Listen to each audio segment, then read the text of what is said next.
And so goes the legend of Isaac and the apple. Isaac's sitting under an apple tree when an apple plops in his lap. Well, he looks up through the branches, and lo and behold, he sees the moon. Well, that sets him to thinking. Is the force that pulled the apple from the tree related to the force that keeps the moon in its orbit around the planet? See, Isaac had a lot of insight into the motion of objects. He referred to it as the law of inertia. The law of inertia says that an object in motion tends to stay in motion at constant speed in a straight line unless acted upon by an outside force.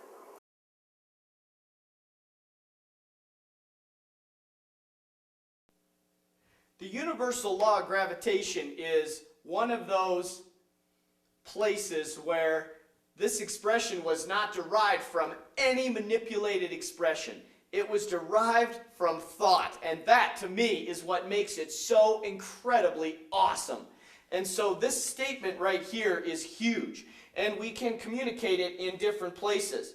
And this right here, the experiment that showed this to a more practical level or confirmed this value, in 1798, Cavendish experiment, absolutely phenomenal. Some more awesome physics. In fact, the Cavendish experiment would be a great place for you to go and read up on that experiment. Real simple experiment, but just go through. You can find it in any textbooks or in other resources. Now, the features of this law are very, very important to understand. Because we don't have much anchorage to other manipulated expressions, it's important that we understand everything that's involved in this. And so, let's consider some of the features of the universal law of gravity. First of all,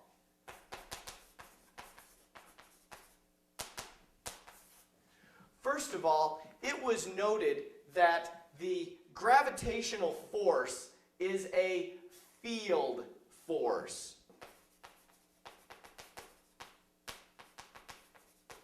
The gravitational force is first and foremost a field force. Well, this just about drove people crazy in earlier centuries. They saw that the moon went in a circle, and they saw that planets went in circles, and so much so that we saw ourselves going in a circle around the sun, or rather the sun went in a circle around us. And so way back when, even the Greeks theorized that it was a state of natural motion to be either at rest, or in circular motion, like a never-ending circle. And so this concept of what actually kept it there was crazy. No one thought that there was a force that acted on those objects, keeping them in their orbit. And so this idea, the development that a gravitational force was a field force, was absolutely enormous. Now, what is a field force? A field force is a force that acts between two objects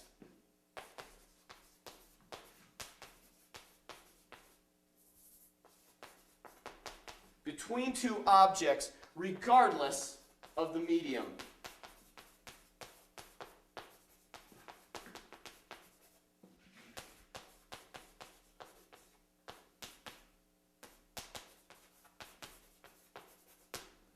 Regardless of the medium separating them.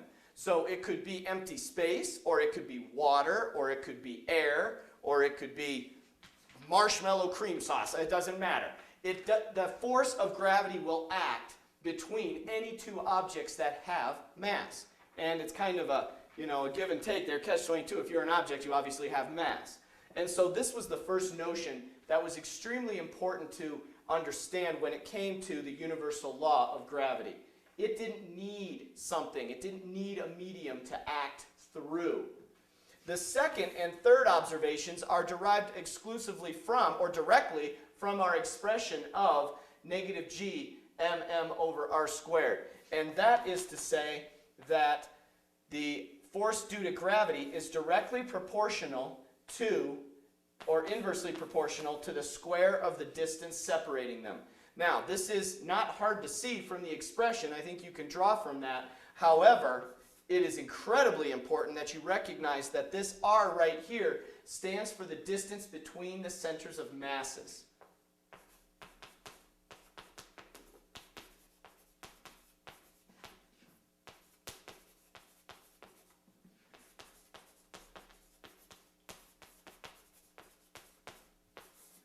That's important. That's very important. It's the distance between the centers of mass. Now that'll show itself when we do some examples. 3. This is another direct observation, and this one's pretty straightforward. The force is directly proportional to the product of the two masses, which means the greater these masses, the more inertia they have, the greater the force acting between them. So you could increase both of them or increase either or, and you could influence the force acting on them. But if we're talking planets, the more massive the objects, the greater the force due to gravity. Now the fourth and final one has to do with this negative sign.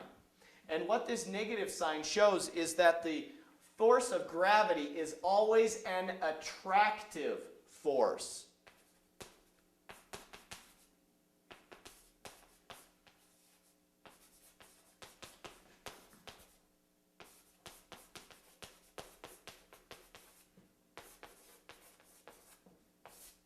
It's always an attractive force.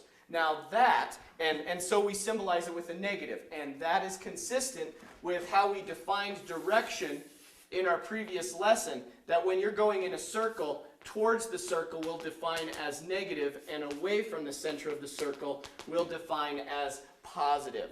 And so this right here identifies the force of gravity as always being towards the center, but you do need to keep in mind that you can, of course, apply an ij axis system to define positive and negative. But so this is a carry along that just says that it's always an attractive force, period. And this will help you set up your vectors when you are considering some applications of the universal law of gravitation.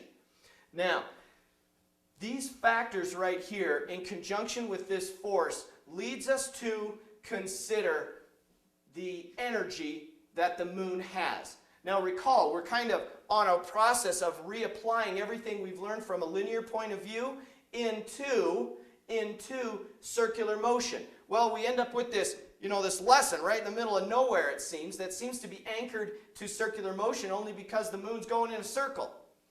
But other than that, it doesn't seem to make a whole lot of sense as to why we're here. But once again, we've gone from fundamental definitions, velocity and acceleration, to equations of motion, to forces, and we've seen how this concept of force relates to holding a planet in orbit around another one. And the next thing we talked about after forces was the concept of work and energy. And so how much energy does the moon have in its orbit with respect to the Earth and its center of mass? So let's go one more application of force in terms of energy, and we're going to anchor that to the concept of work.